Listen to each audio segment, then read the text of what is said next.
चाची प्लीज साक्षी को आने दो ना मेरे घर, प्लीज प्लीज प्लीज। अरे जाना क्यों है, क्या जरूरत है? जरूरी है अम्मा, बहुत कठिन सब्जेक्ट है, साथ पढ़ेंगे तो आसान होगा। हाँ। अम्मा प्लीज जाने दो ना अम्मा। अम्मा please please please please please Meera. अरे तुमको पता है ना शाम के बाद वो जगह कितना सुनसान हो जाता है, अकेली कैसे आएगी? अरे चाची अंधेरा होने से पहले ना मैं इसे खुद छोड़ जाऊंगी, ठीक है? Bye bye. बाय अम्मा। अरे अरे सुनो तो।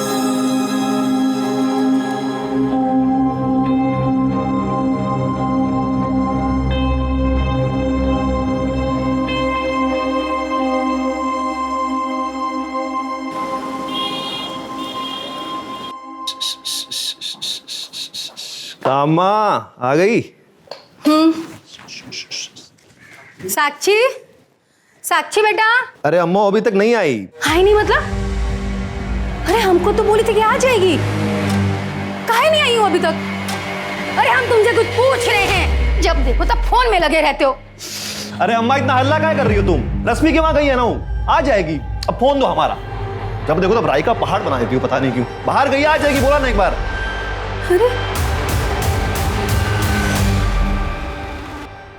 रैली की सफलता का श्रेय आप सभी कार्यकर्ताओं को जाता है। सिर्फ आप लोगों की वजह से ही रैली सफल हो पाई है। आप सब लोगों को हम दिल से धन्यवाद करना चाहते हैं। धन्यवाद। विनीता ठाकुर, विनीता ठाकुर, विनीता ठाकुर।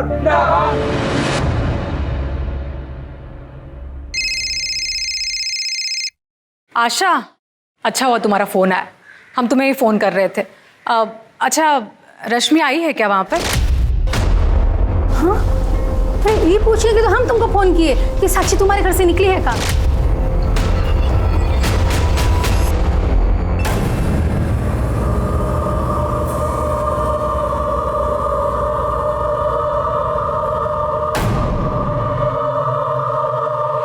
नमस्कार, आदाब। क्राइम पेट्रोल सतर्क के आज के एपिसोड में मैं अनूप सोनी आप सबका स्वागत करता हूं।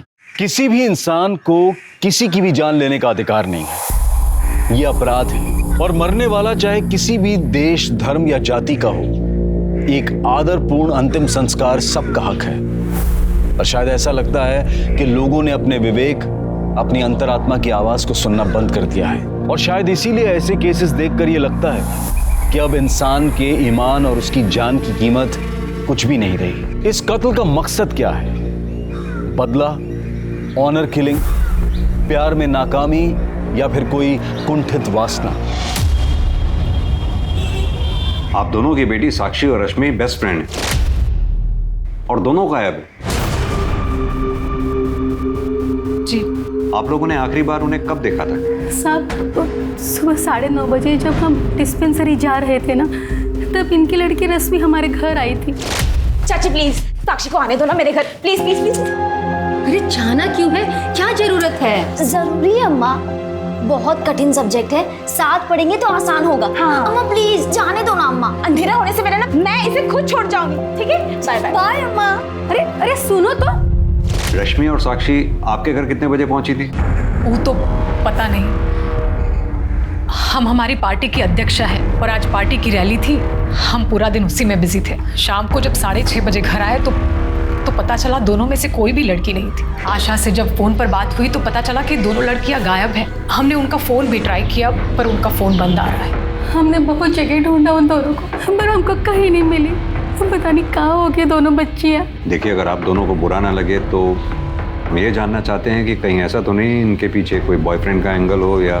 नहीं नहीं साहब, ये क्या बोल रहे हैं आप? साक्षी और रश्मि तो उस तरह की लड़की है ही नहीं जैसा कि आप सोच रहे हैं। साहब, दोनों बच्चियां हैं, सिर्फ 18 साल की है और पढ़ने लिखने वाली उम्र है उनकी।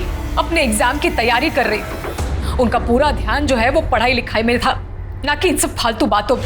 ठीक है, आप अपनी बच्चियों की डिटेल, मोबाइल नंबर, फोटोग्राफ्स इन्हें दे दीजिए। हम जल्दी से छानबीन शुरू करते हैं। मिश्रा, एक काम करो, दोनों लड़कियों का बैकग्राउंड चेक करो। दोनों के मोबाइल ट्रैकिंग पे डालो। सर।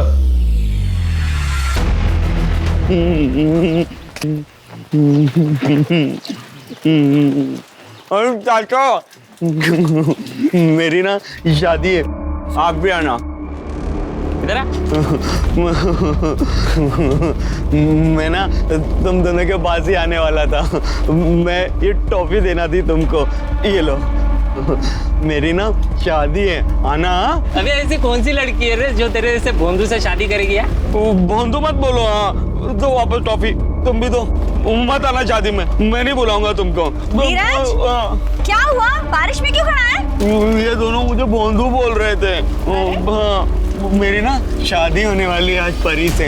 अरे वाह, सच्ची में तेरी शादी है? एक बहुत सुंदर परी है और अम्मा तो उस परी को शादी के लिए तैयार भी कर रही है। आप आना, हम अम्मा से बोल के आपके लिए साड़ी लेंगे। हाँ चल अभी घर चल, बारिश बढ़ जाएगी। आजा।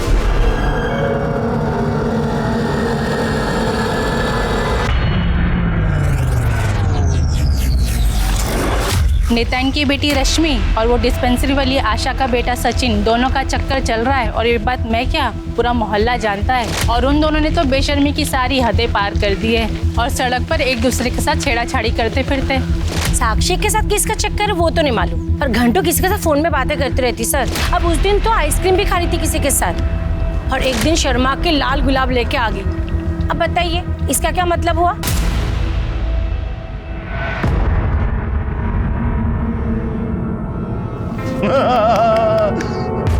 हमने पहना दी, अभी तुम पहनाओ। हाँ चलो पहनाओ ना, पहनाओ नहीं तो हमारी माला ले लेंगे। हाँ गुस्सा काहे हो रहे हो? पहनाएगी, शर्मा रही है वो। बहू चल तू भी माला पहना ले। पहनाएगी पहनाएगी। शादी हो गई, हमारी शादी हो गई, हम दूल्हा बन गए, हम दूल्हा बन गए। अम्मा वो सुहागरात भी अभी। अरे बेटा सुहागरात रात को होगी। रात नहीं, रात को नहीं होगी सुहागरात, अभी होगी। अभी होगी सुहागरात। अरे बेटा गुस्सा काहे हो रहे? सुहागरात होगी पर रात को। अभी होगी और अब तो अभी करना है। सर पूछताछ में पता चला कि साक्षी वर्मा के भाई सचिन के साथ रश्मि का अफेयर चल रहा था। और साक्षी? तो साक्षी का किसी के साथ अफेयर चल तो रहा था, मगर वो कौन है ये नहीं पता। एक काम करो, पता करो इस बारे में, और ये सचिन वर्मा को भी थाने बुलाओ पूछताछ के लिए। सर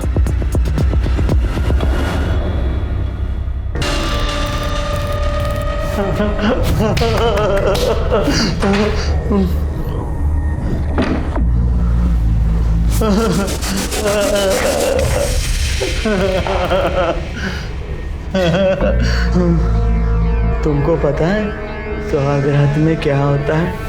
मुझको पता है। हाँ मैं बताऊं? पहले ना मैं तुम्हारा घूंघट उठाऊंगा।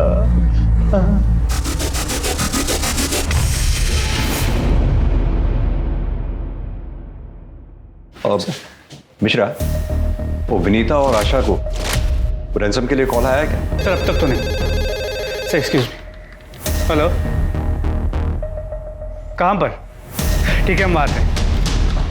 सर जंगल के पास एक जली हुई बॉडी मिली।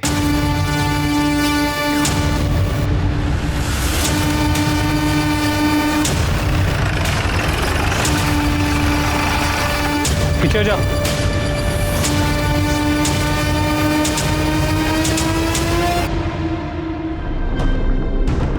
सिंह जरा आसपास चेक करो। सर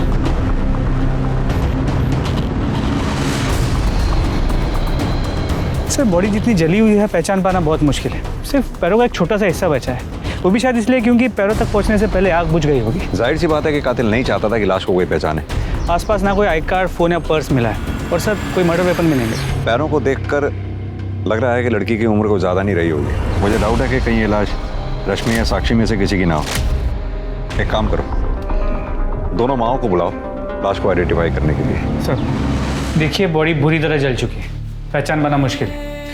सिर्फ पैर बचे, अगर आप लोग देख के पहचान सकते हैं तो ठीक है, वरना डीएनए टेस्ट करने पड़ेंगे। ये हमारी साक्षी नहीं हो सकती। अब सर हमारा और रश्मि का सर हमारा अफेयर चल रहा था। ये बात हमें पता है, आगे बोल। रश्मि को आखिरी बार कब देखा था? जिस दिन दोनों गायब हुई उसी दिन सर सुबह 10 बजे साक्षी और रश्मि दोनों रश्मि के घर के लिए सर निकले थे। वो कहा है कि साक्षी और जो है रश्मि दोनों को ना सर पढ़ाई करनी थी। ठीक है, अभी तुम बाहर बैठो।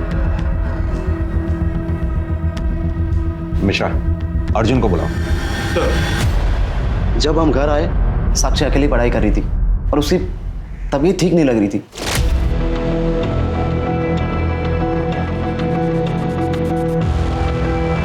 सर हमने उसी टाइम सचिन को फोन किया, लेकिन उस टाइम फोन नॉट रीचेबल दिखा रहा था।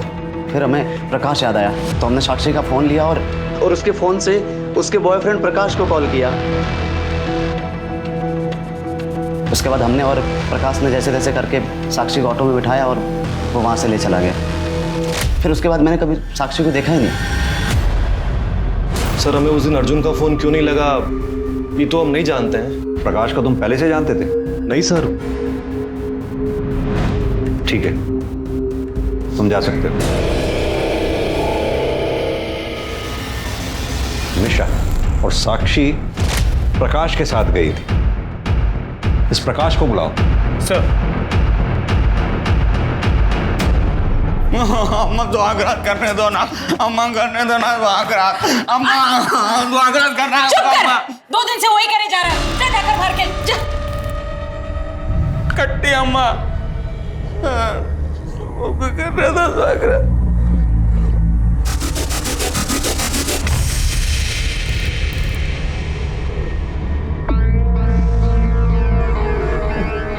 हमको सुहागरात करना ही अम्मा।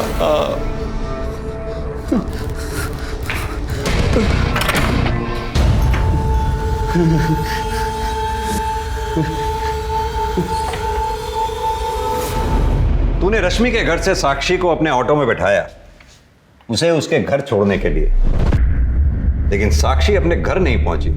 क्यों? सर हो सकता है वो जो हादसा हुआ है उसके कारण।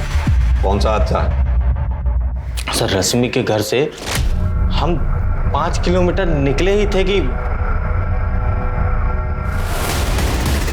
कहाँ घुसे जा रहे हो भैया? अरे माने सर फिर जब हमको होश आया हम देखे सर वो तीनों लोग जा चुके थे और हमारा पर्स मोबाइल पैसा सब एकदम सही सलामत था। ऑटो भी सही सलामत था सर। फिर हम देखे साक्षी भी नहीं थी, वो भी जा चुकी थी।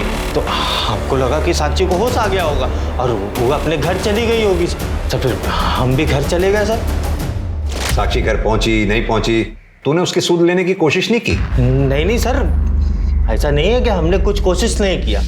हमने फ़ोन किया साक्षी को पर उसका फ़ोन ऑफ था और हम उसके घर के आसपास नहीं जा सकते थे ना सर। अगर साक्षी की अम्मा को पता चल जाता तो और बड़ा बवाल हो जाता। तो सर हम ऑटो चलाते हैं इसलिए सर। पर ऐसा नहीं है कि हम कुछ किए नहीं, हम उसको SMS किए पर कोई वहाँ से जवाब नहीं आया। साक्षी फ़ोन नहीं की।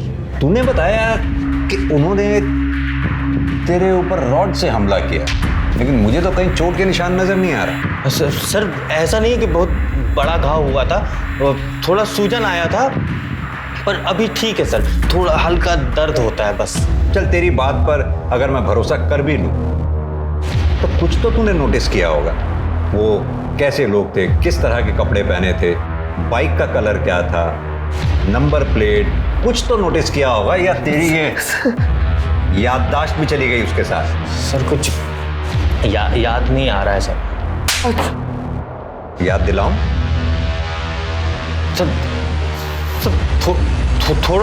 थोड़ा याद है सर। 2 मोटरसाइकिल में थे। एक मोटरसाइकिल में सर 2 लोग बैठे हुए थे। जिसमें 2 लोग थे ना उसके पीछे नंबर प्लेट पे 5 आखिरी वाला अक्षर 5 था, वो बड़े में लिखा हुआ था सर। और एक मोटरसाइकिल में एक आदमी बैठा हुआ था, उसका कलर वो स्लेट सिल्वर। हाँ सिल्वर ग्रे। हाँ जो भी है सर। और वो बड़ी भारी सी गाड़ी थी सर। वैसे वो करूज थी सर। वो करूज थी, वो अभी नई आई है। Cruise bike. बस सर हमको इतना ही याद। इतना ही याद है? तूने साक्षी को मार डाला, जला डाला, और हमारे पास ये चोट लेकर आ गया ताकि हम तेरी बात पर भरोसा कर लें। सर हम साक्षी से प्यार करते हैं सर। झूठ बोल रहा है। साक्षी आखिरी बार तेरे से मिली थी, उसके बाद से साक्षी गायब है। उसकी सूद लेने के बजाय तू अपने घर चला गया और घर जाकर मैसेजिंग कर रहा है। सर ऐसा कुछ भी नहीं हुआ सर। ठीक, लेके जाओ उसे अंदर।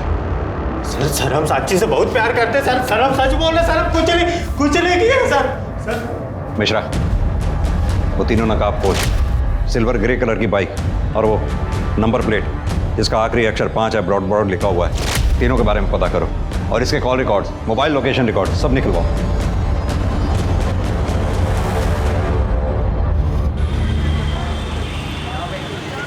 सर जिस लड़की की बॉडी हमें मिली थी वो बॉडी रश्मि ठाकुर की थी। What? रश्मि ठाकुर? मिश्रा, ये केस तो और उलझता जा रहा है। हम समझ रहे थे कि प्रकाश ने साक्षी को मारकर जला दिया, लेकिन वो तो रश्मि ठाकुर निकली। यानी कि साक्षी जिंदा है। हमें जल्द से जल्द साक्षी तक पहुंचना होगा, इससे पहले कि उसके साथ कोई अनहोनी हो जाए। और हाँ, रश्मि ठाकुर की माँ विनीता ठाकुर को इन्फॉर्म कर दो। जी सर। और सर रश्मि की पोस्टमार्टम रिपोर्ट से ये पता चला है कि उसकी मौत सर पे घाव लगने की वजह से हुई थी। और सर ये भी पता चला है कि वो सेक्सुअली एक्टिव थी। इनफैक्ट मरने से पहले उसने किसी के साथ सेक्स किया था।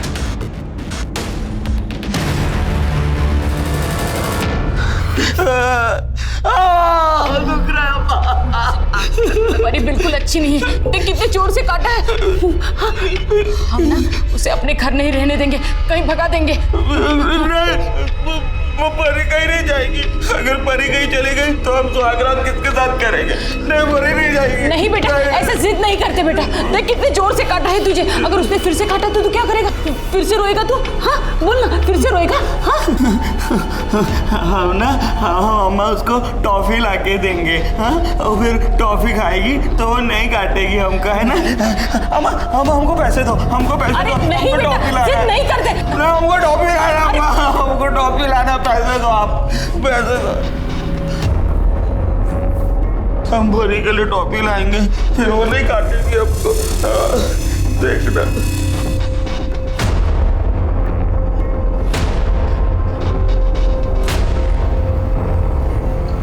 इसका कुछ न कुछ इलाज करना पड़ेगा। अब सीधी तरह से बता कि तूने रश्मि को क्यों मारा? क्योंकि रश्मि की पोस्टमार्टम रिपोर्ट के मुताबिक कि मौत से पहले उसके साथ सेक्स हुआ था। सर बलात्कार किया था उसका, रेप किया था उसका। सर हम दोनों का अफेयर चल रहा था, ठीक है? तो सर हमारे बीच में सेक्स होता था। सर हम कसम खा के बोल रहे हैं, सर हमने उसे कभी फोर्स नहीं किया सर, कभी जबरदस्ती नहीं की सर। उस दिन भी सर हम लोग घर ही में सेक्स किए थे और फिर मैं वहां से निकल गया था सर। कहाँ के लिए निकला? वहां से याद आया? मेघा से मिलने गए थे सर। कौन मेघा? सर पास ही के गांव में रहती है, हमारी एक और गर्लफ्रेंड है हमारी। ओ,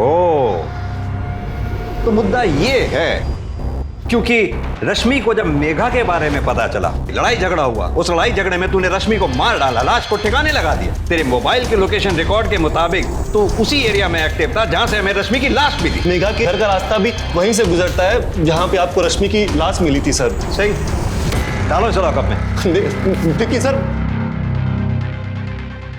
क्या रश्मि की हत्या और साक्षी की गुमशुदगी किसी झूठ का नतीजा थी? यहां कौन सच बोल रहा था और कौन झूठ बोल रहा था, यह पुलिस अब तक नहीं समझ पाई थी। लेकिन साक्षी के साथ क्या हुआ था, वो थी कहां? प्रकाश जिसने साक्षी को आखिरी बार जिंदा देखा था, उसकी कहानी भी वैसे विश्वास करने लायक नहीं थी। इस सच को जानने के लिए पुलिस ने प्रकाश के बयान के हिसाब से उन बाइक वाले हमलावरों को खोजना शुरू किया। मैं परी को टॉफी दूंगा ना, तब वो मुझे सुहागरात बनाने के लिए मना नहीं करेगी। अबे चल साले, कुछ भी बकवास कर रहा है। परी सुहागरात, परी तुझे ही मिलेगी क्या? कसम से परी है वो मेरी। हम रोज सुहागरात मनाते हैं,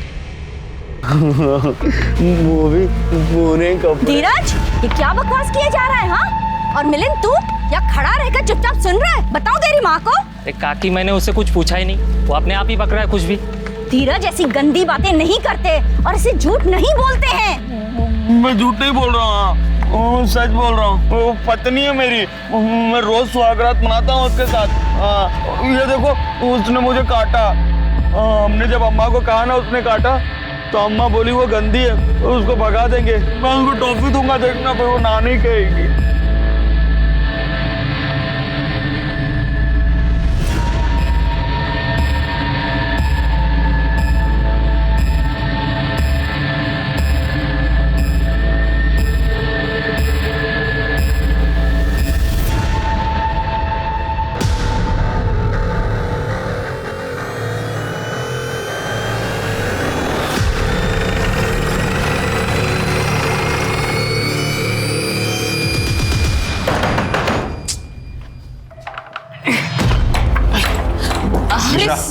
पूरा घर अच्छी तरह से सर्च करो। क्या करें आप?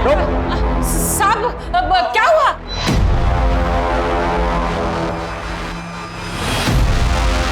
मिश्रा, साक्षी, साक्षी तुम ठीक तो हो? स्मिता जी फौरन हॉस्पिटल भिजवाओ उसे। अम्मा हमारी परी को रोको ना, इनको अम्मा बोलो ना, ये हमारी परी है। परी, अम्मा हमारी परी है वो। सर घर के पीछे कपड़े मिले। मिश्रा कपड़े फौरन फॉरेंसिक के लिए भेजो और इन माँ बेटों को थाने लेके चलो। साहब ये क्या कर रहे हैं आप? साहब हमारी बात का विश्वास करो, वो लड़की खुद हमारे घर पे भूखी प्यासी आई थी। हमने उसे रहने के लिए घर दिया, खाना दिया, लेकिन उसकी नजर ना हमरे धीरज पर थी। हम उसे घर से बाहर निकालने ही वाले थे। क्या बोल रही हो अम्मा? कुछ भी झूठ बोल रही हो। अम्मा झूठ बोल रही है, जो भूल गई है हमको ना। हमारी परी जो है वो रास्ते पर मिली थी। अम्मा तो चुप, आवाज नहीं। अरे तुम क्यों डर गए धीरज? अम्मा को डांटा, तुम्हें थोड़ी डांटा है। बात सुनो, धीरज बहुत अच्छा बच्चा है। कहाँ मिली थी बेटा परी तुम्हें? परी से मिलना है ना? हाँ परी ना हमको वो वहाँ रास्ते पर मिली थी, जहाँ हम खेलने जाते हैं ना, वहाँ पर। चल मेरी गाड़ी, टिक टिक टिक, चल मेरी गाड़ी। 1 मिनट गाड़ी, तुम इधर रुको। हाँ लगा।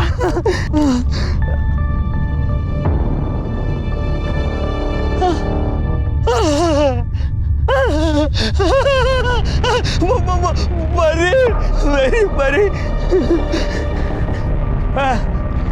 परी।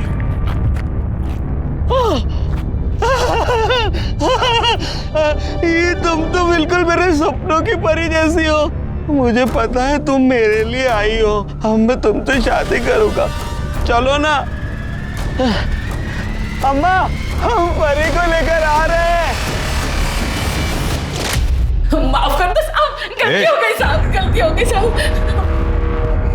हमारा बेटा बहुत भोला है, जिद पकड़ कर बैठा था कि उसी के साथ शादी करेगा, तो फिर उसे उठा कर लाया, तो हमने छोटी मोटी इसकी शादी करवा दी। वैसे भी इसे कहाँ कुछ पता चलता है। फिर एक दिन ये खुद उससे परेशान हो जाएगा तो कहीं छोड़ देंगे उसे। खिलौना नहीं है, बेटे की चिंता है। उस मासूम लड़की के बारे में कुछ नहीं सोचा, कुछ तरस नहीं आया उसके ऊपर। सारी जिंदगी अंदर सड़ोगे। केस लगेगा तुम्हारे ऊपर, लड़की के बलात्कार का, किडनैपिंग का, झूठी शादी में कानून तोड़ने का आरोप लगेगा तुम्हारे पास। नहीं साहब। स्मिता जी लेके जाओ इसे। नहीं साहब, नहीं साहब, ये सब मैंने अपने बेटे के लिए किया। मेरे बेटे की वजह से किया, कुछ नहीं। अम्मा को कहाँ लेके जा रहे थे? अम्मा कहाँ गए? एक बात बताओ, तुम्हें परी से मिलना है ना? परी बहुत सुंदर है वो। आपको पता है कहाँ है वो? हाँ कहाँ है? जहाँ से तुम उसे लेके आए थे ना, वो वहाँ चली गई। हाँ, हमको पता था ऐसा ही कुछ होगा। लेकिन तुम्हें पता है ना तुम कहाँ से लाए थे उसे? वहाँ से लाए। हाँ, वो पता है ना, वो परी वहाँ पे, वो रास्ते पे हम खेलने जाते हैं ना, खेत के उधर, वहाँ पर। अच्छा हमें उस जगह पे लेके चलोगे? हाँ हम परी को मना लेंगे तुम्हारे पास वापस आने के लिए। सच में? हाँ चलो चलो गाड़ी में। हाँ गाड़ी में लेके चलेंगे। सर मेरी डॉक्टर से बात हुई, उसने बताया कि साक्षी की बॉडी में भारी मात्रा में अफीम मिली, जो उसे रोज थोड़ी थोड़ी करके दी गई थी, ताकि वो उनके चंगुल से भाग ना सके। सर लगता तो ऐसा ही। और डॉक्टर ने यह भी बताया कि साक्षी के सर पे रॉड जैसी किसी चीज से वार किया गया, और पिछले कुछ दिनों से उसके साथ कई बार रेप हुआ था, जबरदस्ती की गई थी। उसका रेपिस्ट कोई और नहीं, वो बेवकूफ धीरज ही है।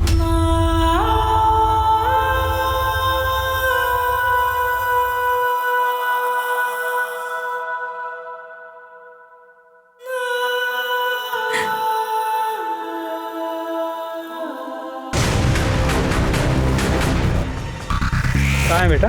अंदर अंदर अंदर। बस ये इधर इधर इधर।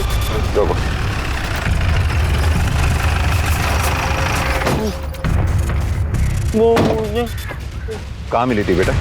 वो मुझे ना वहाँ ये इधर इधर इधर नहीं, इधर नहीं। वहां मिली थी परी मुझे। परी, ये तो खून के धब्बे हैं मिश्रा। आसपास का एरिया अच्छी तरह से चेक कर। सर सिंह,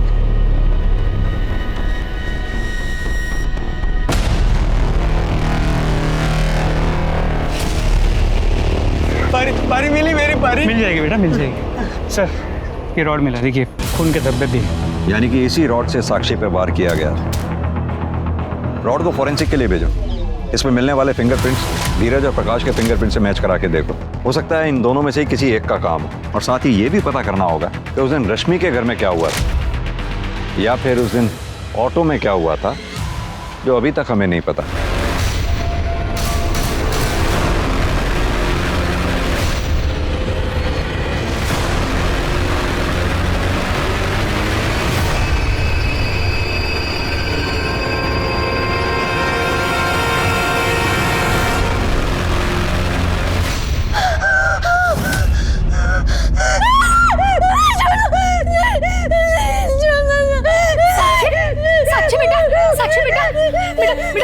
हम तुम्हारी अम्मा, पहचाने हमको। तुमको कुछ नहीं होने देंगे बेटा। हम हैं तुम्हारे साथ। बहुत दर्द हो रहा है, हमारे साथ जबरदस्ती किया। तुमको बहुत तकलीफ हो रही है ना, हम हैं ना तुम्हारे साथ। तुमको कुछ नहीं होने देंगे, हमेशा तुम्हारे साथ रहेंगे।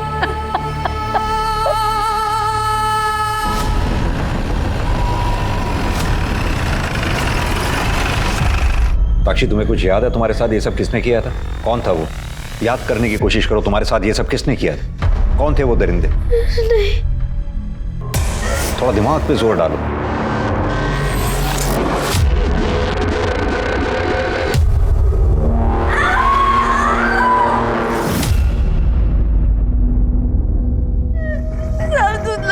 दिख रहा है। सर आप इन पर प्लीज प्रेशर मत डालिए, वरना इनकी तबीयत और ज्यादा खराब हो सकती है। मिश्रा, साक्षी के कपड़ों और मेटल रॉड से जरूर हमारे हाथ कुछ ना कुछ लगेगा। फॉरेंसिक वालों से कहो जल्द से जल्द रिपोर्ट भेजें। और हाँ, पता करो वो दो बाइक्स किसकी हैं। सर। हाँ तो अक्षय, ये बताओ तुम्हारी silver grey colour cruise bike crime scene पे देखी गई है, कैसे? सर उस दिन हम पूरा दिन विनीता मैडम से रैली में ही थे और फिर शाम में हम उनके साथ घर आए थे। एक बात बता, तेरी बाइक खुद ब खुद चलती है क्या? नहीं नहीं साहब, वो मेरी बाइक तो सर्विस के लिए गई हुई थी ना। उसी दिन सुबह ही सर्विस सेंटर से आई थी, तो हम उसको चला के देखे तो कुछ खराबी कर रही थी वो बाइक। तो हम दोबारा उसको सर्विस सेंटर देने लगे, तभी रैली में जाने का टाइम हो गया था। तो हम बाइक फिर मैडम के घर पे ही लगा दिए। बस साहब उसमें पूरा दिन चला गया और सब फिर पता चला कि रश्मि जी गायब हो गए। बाद में उनका डेड बॉडी मिला। बस उसी में ये सब अफरा तफरी में बाइक का तो हम भूल ही गए। हम तो अभी तक उसको छुआ भी नहीं है। बाइक अभी मैडम के घर में ही लगा हुआ है। मिश्रा, इसकी बाइक सीज करो और इस सर्विस सेंटर वाली कहानी में कितनी सच्चाई है पता करो। सर अक्षय की सर्विस सेंटर वाली कहानी सच तो है, लेकिन इस कहानी में गड़बड़ है। कैसी गड़बड़? सर सर्विस सेंटर से विनीता जी का घर 2 किलोमीटर की दूरी पे, लेकिन सर्विस सेंटर में जो बाइक के किलोमीटर्स नोट किए गए थे और विनीता जी के घर पे बाइक के किलोमीटर्स जो हमने नोट किए, उससे पता चला कि इस बीच बाइक 17 किलोमीटर चली। यानी कि 15 किलोमीटर की गड़बड़ है। प्रकाश जो बोल रहा है, अगर हम उसको एक पल के लिए सच माने तो विनीता जी के घर से वो जगह जहां प्रकाश पे हमला हुआ था 5 किलोमीटर की दूरी पे है। यानी कि बाइक विनीता जी के घर से 5 किलोमीटर गई और 5 किलोमीटर वापस आई, तो हो गए 10 किलोमीटर। और जैसा कि तुमने बताया कि सर्विस सेंटर से विनीता जी का घर 2 किलोमीटर की दूरी पे है, तो हुए 12 किलोमीटर।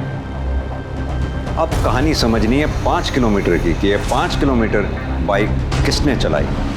और सर मेटल रोड पे जो फिंगरप्रिंट्स मिले थे वो धीरज और प्रकाश के फिंगरप्रिंट से मैच नहीं करते। सर ये फॉरेंसिक रिपोर्ट। सर साक्षी के कपड़ों पे 2 लोगों के सीमेंट ट्रेसेस मिले, मतलब रेप एक आदमी ने नहीं 2 लोगों ने किया। मिश्रा एक काम करो, साक्षी के कपड़ों से जो सीमेंट के सैंपल मिले हैं वो धीरज, प्रकाश, अर्जुन, इन तीनों के सीमेंट से मैच करा के देखो। और हाँ, रिपोर्ट जल्द से जल्द मंगवाओ। Sir excuse me. हेलो, हाँ बोलिए।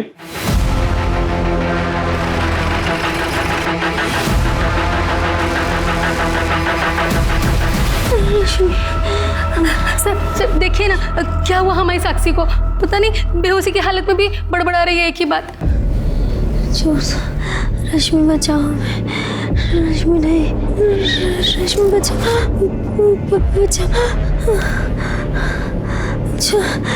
छोड़ दो हमें।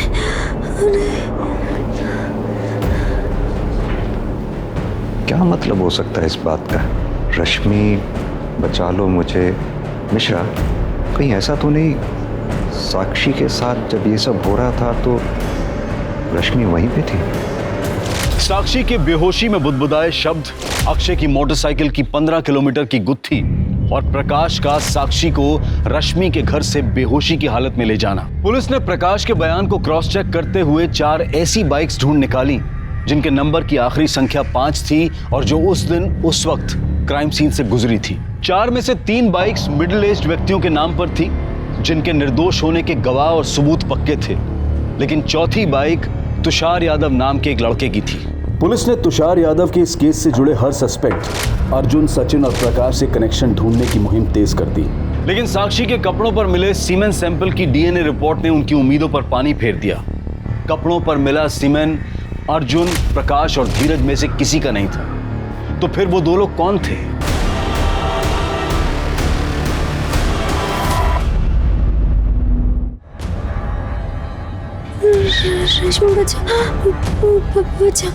साक्षी के बेहोशी में बुदबुदाए हुए शब्दों को आधार बनाकर पुलिस ने तीनों सस्पेक्ट्स अर्जुन, सचिन और प्रकाश के घर की तलाशी लेने की ठानी।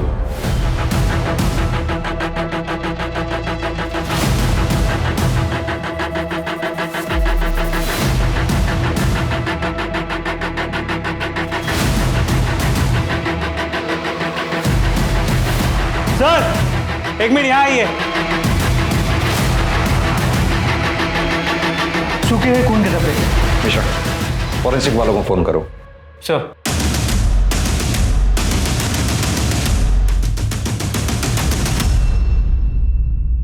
सर, फोरेंसिक रिपोर्ट के मुताबिक विनीता जी के घर पे जो खून के धब्बे मिले थे वो रश्मि के थे।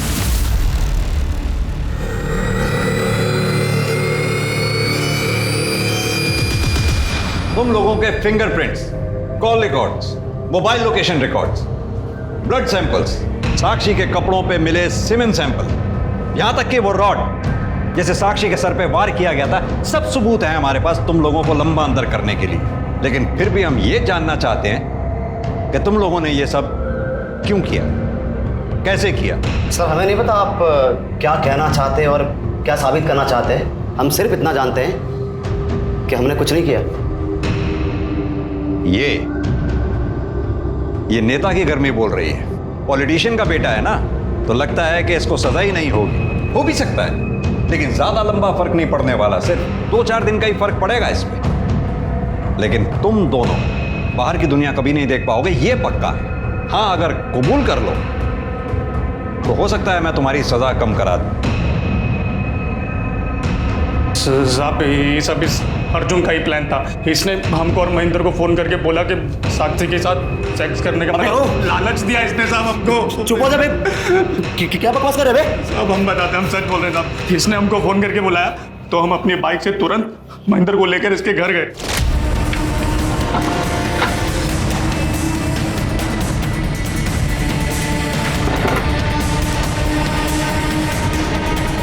उसके बाद हमने प्रकाश को फोन किया और बोला कि उसकी तबीयत ठीक नहीं है और बोला कि उसको घर छोड़ दे। तो प्रकाश आया और उसे ले गया।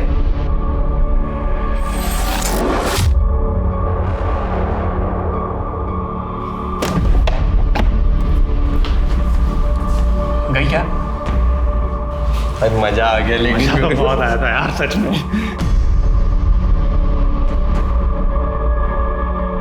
अबे यार, अबे गलती कर दी हम। उसको ऐसे छोड़ दिया, अगर वो पुलिस स्टेशन चलेगी तो? अबे ये तो बहुत बड़ी प्रॉब्लम हो जाएगी। अबे उसे रोकना होगा यार, नहीं तो हम पकड़े जाएंगे भाई। चल एक सेकंड, हम ना अपने कपड़े बदल के आते, नहीं तो वो प्रकाश हमको पहचान लेगा। मैंने घर से रॉड ली और अक्षय की बाइक लेकर निकला। तुषार और महेंद्र तुषार की बाइक से आए और प्रकाश के ऑटो के पीछे गए। कहाँ घुसे जा रहे हो भैया? और उसके बाद घर आ गए। क्यों किया? वो लड़की उस ऑटो वाले के साथ लगी हुई थी। नहीं, क्या कमी थी हमें उस ऑटो वाले के लिए, उसने हमें मना कर दिया। साक्षी, क्या तुम भी हमसे? अर्जुन प्लीज, हम किसी को पसंद करते हैं। ये बात हमें बर्दाश्त नहीं हुई और हमने उससे बदला लेने की ठान ली। मैं बताता हूं तेरे में क्या कमी थी। तो आदमी जरूर है पर इंसान नहीं। लड़की ने प्यार में मना क्या किया, अपने इन 2 दोस्तों से उसका बलात्कार करवा दिया। नहीं, जब उसने मना किया तो हम अपने रूम में चले गए थे। थोड़े टाइम बाद वापस आए और देखा तो अकेली पढ़ाई कर रही थी। तो हमने सोचा कि एक बार फिर से बात करके देख ले। साक्षी, साक्षी, हमारी बात तो सुनो। जो हमने तुमसे कहा है तुम उसके बारे में एक बार सोच के तो देखो। अरे वो ऑटो रिक्शा वाला तुम्हें क्या दे सकता है? वो तुम्हारे लायक नहीं है। हम तुमसे बहुत प्यार करते हैं साक्षी। वो ऑटो वाला ना तुमसे लाख गुना अच्छा। वो तुम्हारी तरह लड़कियों को प्यार में फंसा के उनके साथ टाइम पास नहीं करता, समझे? और अगली बार अगर हमें छुआ ना तो हम प्रकाश से कह देंगे और वो तुम्हें मतलब तुम हमको धमकी भी दे रही हो तो उस ऑटो रिक्शा वाले की? हाँ, है वो ऑटो वाला। खुद की मेहनत से खुद का पेट पालता है। तुम्हारी तरह नहीं अपने माँ के पैसों पे अय्याशी कर रहा है। एक पैसा कमाने की औकात नहीं है। औकात देखेगी हमारी? हमने 1 घंटे में उसे उसकी औकात समझा दी। तो ये है मिश्रा वो 5 किलोमीटर का चक्कर। उन 15 में से बचे 5 किलोमीटर इसने अपनी बहन की लाश को ठिकाने लगाने में खर्च की। दरअसल हम साक्षी को मारना चाहते थे, जो बच गई। और रश्मि तो गलती से मर गई। खुद की बहन को मार डाला। उसकी सहेली साक्षी का इन 2 भेड़ियों से बलात्कार करवा दिया। मिश्रा, इन पे ऐसी दफाएं लगाना कि बाहर की रोशनी देखना इनके नसीब में ही ना हो। 22 साल का अर्जुन, जिसने अपनी बहन की सहेली का गैंगरेप करवाया और जो अपनी ही बहन की हत्या का जिम्मेदार भी था। आखिर ये ख्याल आता कहां से है कि अगर कोई आपसे सहमत नहीं है तो उसकी हस्ती मिटा दी जाए? हमें इन कारणों की जड़ में जाना होगा, क्योंकि जवान बच्चों का ऐसे अपराधों की कल्पना करना भी हमारे बेहतर समाज और बेहतर देश के उद्देश्य को नाकाम कर सकता है। अब मैं अनूप सोनी आपसे विदा लेता हूं। फिर मुलाकात होगी क्राइम पेट्रोल सतर्क में एक और नए केस के साथ। तब तक अपना और अपने परिवार का ख्याल रखें, सतर्क रहें, सुरक्षित रहें और देखते रहें क्राइम पेट्रोल सतर्क। जय हिंद। इस तरह के और भी एपिसोड देखने के लिए हमारे चैनल को सब्सक्राइब करें और बेल आइकन दबाना ना भूलें।